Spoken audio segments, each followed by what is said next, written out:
I once knew a man called Cedric McWhinney, who was enormously greedy and was forever poking about all over the house looking for stuff to eat. One day, and I'm not making this up, he opened a cupboard in the dining room and found a paper bag full of round white things. Cedric had a passion for peppermints, so he grabbed a handful and bunged them into his mouth and started crunching them up. Well, they happened to be mothballs, and the camphor burned his tongue so badly he couldn't eat for a week. The story you're going to see in a few moments, by one of the really great short story writers of our time, John Collier, is about a couple of people who were also rather greedy, but in a different way. And a 5, 6, 7, 8. Left, a little bit more with left. Good, faster. Yeah, that's good.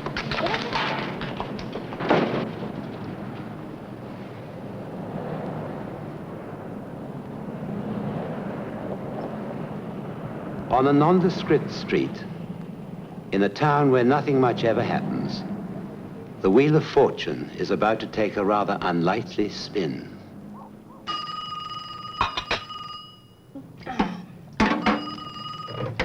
Madame Myra. Oh, there's got to be some mistake. Now, let me get my checkbook. All right, let me get that checkbook. Okay, I got my book. Now, let me see. I mailed that on Tuesday. Yeah, you should have it now. Yeah, Buster, I read the future, but I don't know what the post office is going to do. Like I told you, I put it in the mail. Just one moment. Coming. Be patient.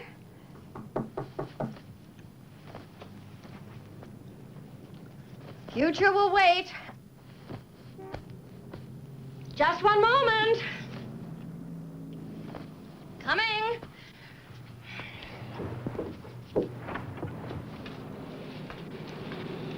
You tell fortunes? Yes, I do see into the future. Lady downstairs wouldn't take me. I can't imagine why not. Come on in. And close the door behind you.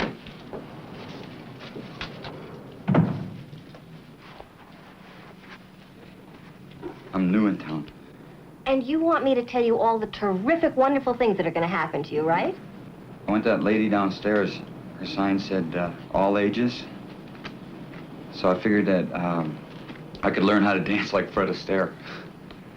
Because if I learn how to dance like Fred Astaire, then I could meet some babes.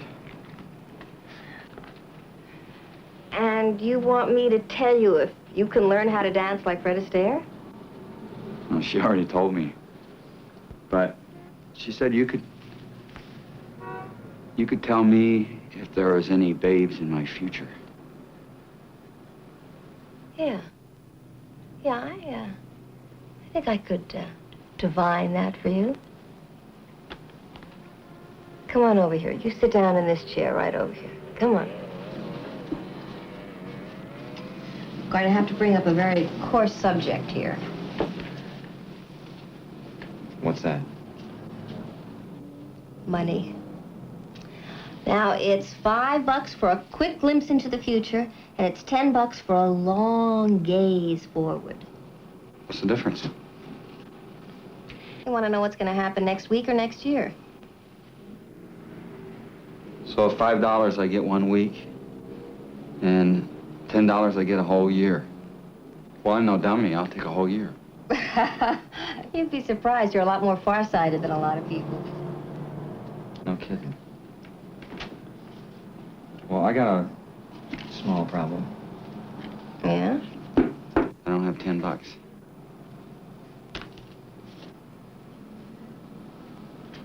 $5. No, I spent my last dime on the bus. I'm new in town, remember? Out. No, wait a minute. Out! Wait a minute. Out! Wait a minute. You got anything busted? Busted? That's right, busted. I mean, everybody's got something that's busted. You know, and that's what I do. I fix broken things. Broken hearts? That's pretty funny. I mean, it's not ho-ho funny, but hee-hee funny.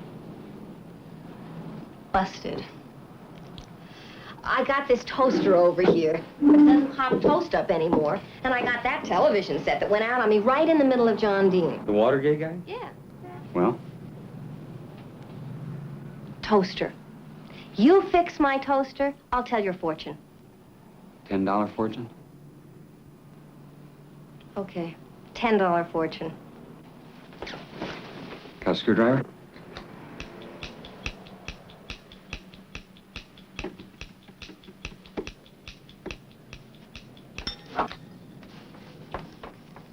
All fixed. See, that's what I do for a living. I fix, broken things. I'm really impressed, Charlie. Come here and sit down. Let's see what the future holds. Okay. Cut.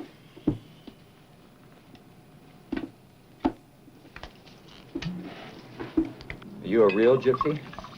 You bet I am. Okay. Okay, we have one of... Pretty good. Well, what do you see? What do you see? You see a babe?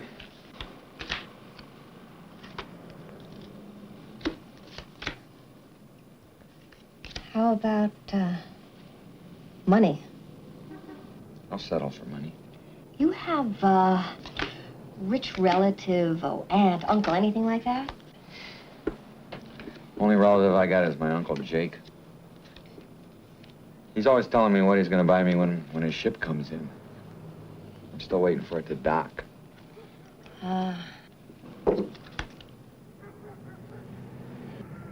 See these double eights here, Charlie? They show that you're coming to a fork in your life. Now, if you take one path, it's going to lead you to wealth, incredible wealth. And if you take the other path, it's going to lead you to nothing. How do I know which one to take? Well, you see this red king right here? That's the king of wealth. Now, this red knave is his messenger. You are going to have a message soon, really soon, about great wealth.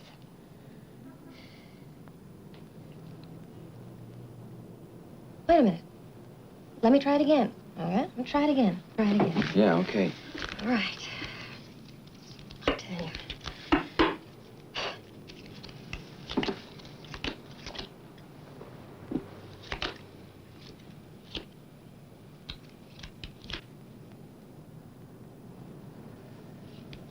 Hey, wait. Hey, these are exactly the way they were before. Yep, there's the... Don't touch anything.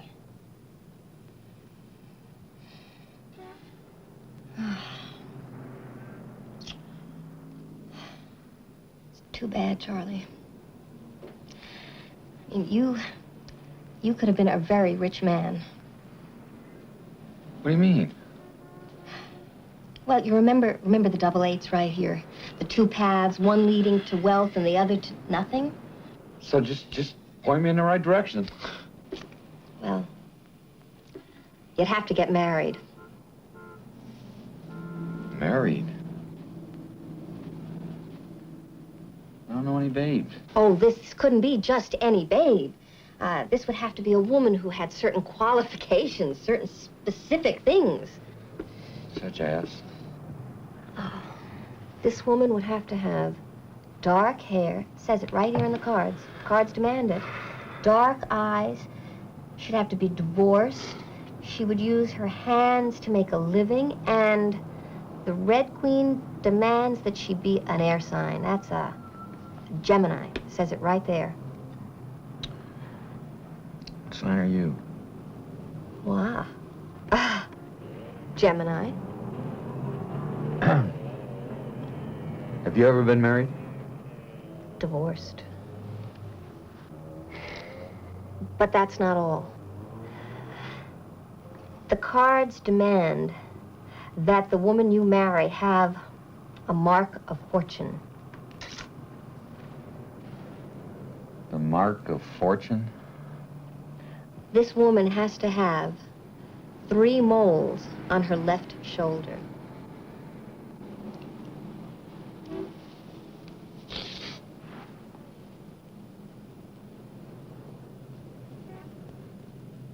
I'm in love. You want me to do what? Be my matron of honor. You mean to tell me that you're gonna marry that rhinoceros?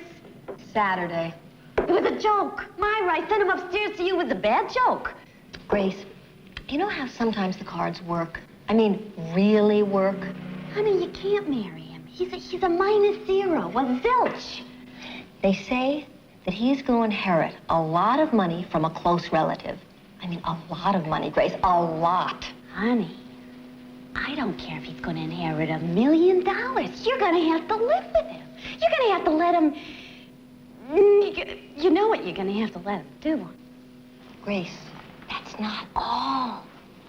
I laid these cards twice for him, and each time they came up exactly the same. I mean, exactly. You're kidding. The cards insist he's going to inherit all this money from a close relative. And then... Yeah, then what? What? And then...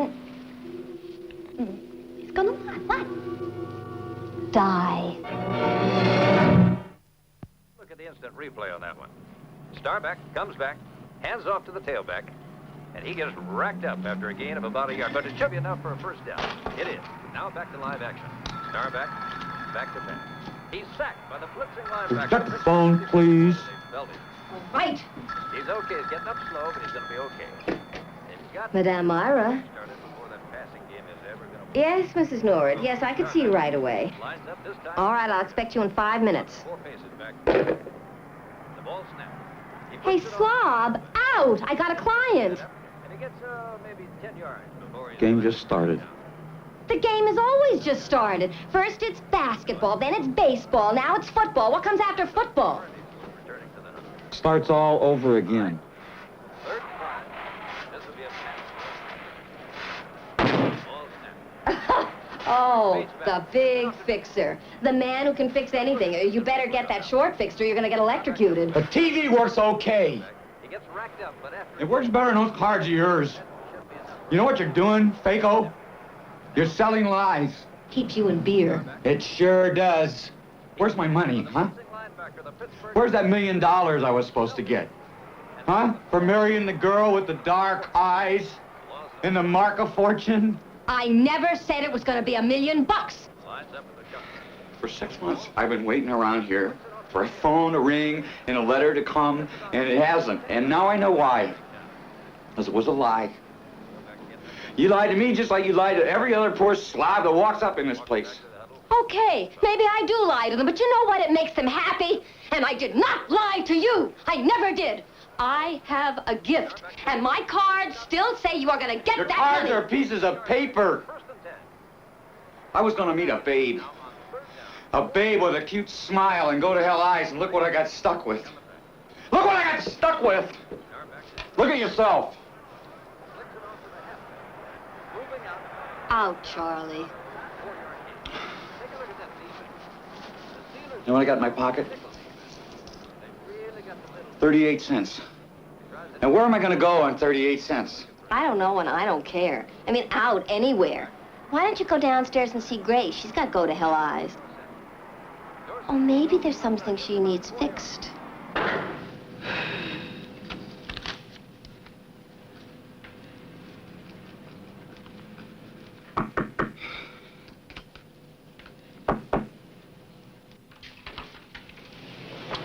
You are Myra Lacey Downer?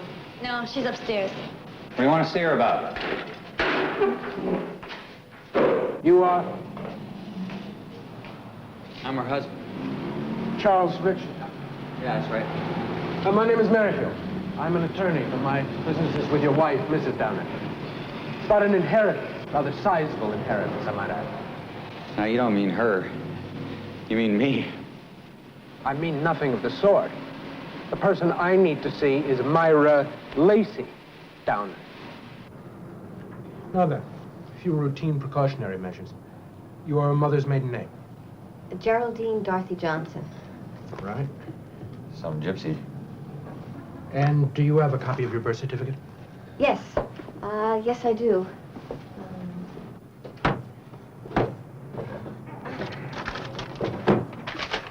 Here it is. Right. Yeah, right. Well, everything seems to be in order. You are who you say you are. Now then, you had a great aunt on your mother's side. You mean old Aunt Faith? Faith Merritt Parkhouse. She was a maiden lady, she taught school for 48 years, and she invested wisely. Very wisely, I should add. She passed on 3 months ago in a nursing home at the age of 92. I used to write her Christmas cards, but I stopped a long time ago. I never thought... How much? I beg your pardon. How much did the old lady leave? That's really a matter for Mrs. Downer. I'm her husband, Jack. How much? Well, that would all depend. Most of her assets were in blue chip stocks. She bought IBM in 1932. But if everything were liquidated, the estate would bring in, after taxes and legal fees, of course, about $350,000.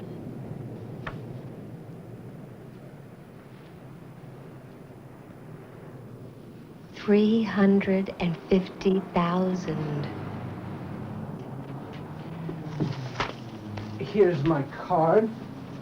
I'm the corresponding attorney for your late aunt's attorneys on the coast. If you'd like to come to my office tomorrow, about 10 o'clock, we can start all the paperwork. I'll be there. $150,000. Whoa. Do you have a will, Mrs. Downer? A will? No, I haven't got a will. Hey, what would I need a will for? Well, you're a rich woman now. If anything were to happen to you, everything would, of course, go to your husband, but you might like to think about that. Yeah. I'll do that. I'll think about it. I'll let myself out.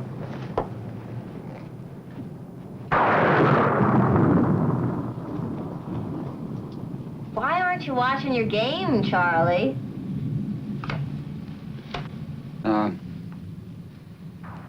I was thinking of going down and digging your fish pond. It's a little late for that, Charlie. Oh, what do you mean? I'm leaving you, Charlie, but I am leaving you all this. You're not leaving me. Think again.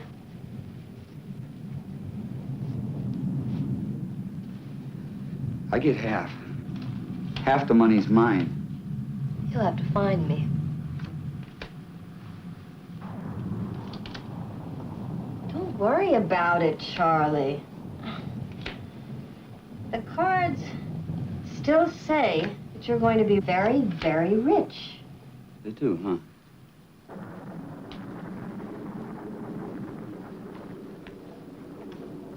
Maybe the cards will turn out to be right after all.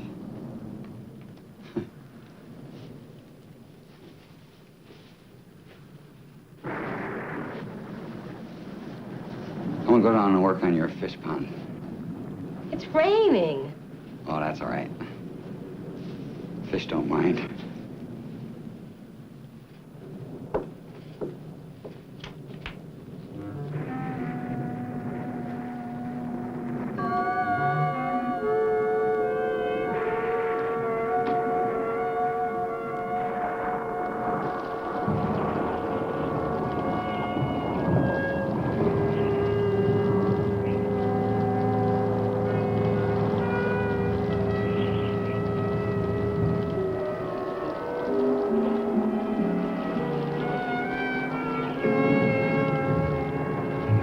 I told him I was leaving him. Now that is good news. That is very good news. Did he make a fuss? He went out to dig the fish pond. In the rain? Mm-hmm. You know, while we were talking or arguing, I don't know, whatever it is we were doing, I dealt the cards for him again, and they still say that he is going to be rich. And? And then he's gonna die. The Lord and Master. He still expects you to cook? Who knows what Charlie expects?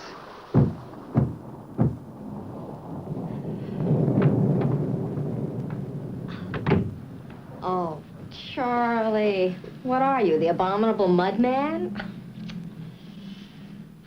Those cards, baby. Listen, would you go drip in the bathroom, please, huh? All right, what about the cards?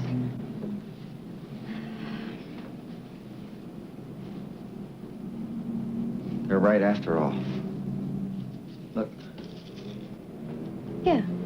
You found a dollar bill in the mud, Charlie. That's wonderful. It's not a dollar. It's a 50. Yeah. Hey, you're right, Charlie. You're rich. Cheers. Mud in your eye. Myra, it wasn't alone. It wasn't all by itself. What do you mean? I got out to dig the pond, right? Yeah? All of a sudden, I hit something with my shovel. I thought it was a rock. But when I hit it again, it sounded more like tin. So I got down on my knees in the mud, and I started to dig it up. Dig what out? The box. Yeah, see, there's a tin box. Or maybe it was steel, I don't know. But it had a lock on it. And so I hit the lock with a shovel, and it wouldn't open. So then I hit it again, and I hit it again, and I hit it again! And finally it opened! And it opened, and inside was a whole bunch of $50 bills. Hundreds of $50 bills. The cards were right. Cards were right, I'm rich. So are you. I knew it. Hey, where's the box? Where is Outside. it? Outside? Well, go bring it in, Charlie. No, see, we're gonna go out and bury it again. We'll keep it for our nest egg. I mean, if we bring it inside, then we just gotta pay taxes on it. Oh, yeah, that's right. Oh, are you sure you want to bury it again? Yeah. Yeah, and I want you to know exactly where I bury it. In case anything ever happens to me.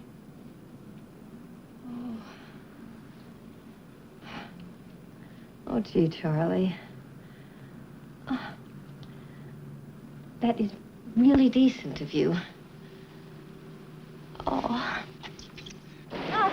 Tell you, Myra, I never dreamed when I started digging this pond for you it was gonna lead me to all this money. Where is The it? area's right there. I don't see it. Well, you gotta bend down a little bit and look. Where? Right there. You know what? I stayed a little bit here and I stayed a little bit there, and that's the 50 bucks. Help me. And you know what else? Your cards were right. You know what? I'm sitting here a whole lot of money from a rich relative. Guess who?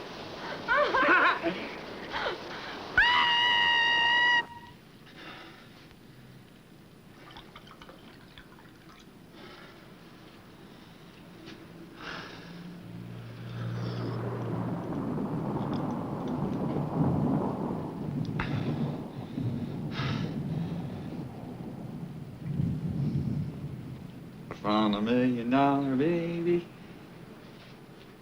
Da-da-da-da-da-da-da. I found $1 million, baby, at the 5 and 10 cent store. Da-da-da-da-da-da-da-da. Da-da-da-da-da-da-da. Da-da-da-da-da-da.